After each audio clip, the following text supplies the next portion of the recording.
আসসালামু আলাইকুম রহমতুল্লাহ। আমরা অনেক জহরের পর থেকে এ পর্যন্ত অনেক ঘোরাফেরা করলাম। আমরা আমাদের বথুয়াবাড়ি বাজার বাঙালি নদীর তীরে আমাদের একটা সূর্যমুখী বাগানে আসছিলাম, ফুলের বাগানে।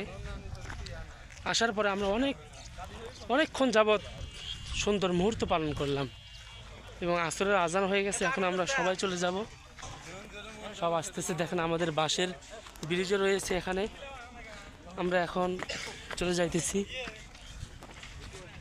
এখন আমরা একটা বাগানে উঠবো, এরপরে আমাদের পাশে দেখেন ব্রিজ।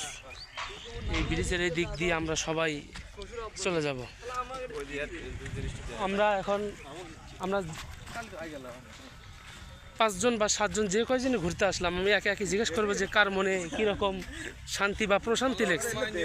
এখন আমি আমার ছোট ভাই রাব্বিকে বলবো যে আমাদের ঘুরতে এসে কেমন লাগলো তোমার? আলহামদুলিল্লাহ, অনেক ভালো লাগলো।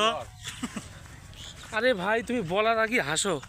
আচ্ছা, এদিকে এখন চলে যাব আমি চলে যাব আমাদের বোনটার কাছে। এখন আপনি যদি কিছু হয় বলতে পারেন, আপনার কীরকম লাগলো এখানে আসার পরে? সেই ভালো। হ্যাঁ, সেই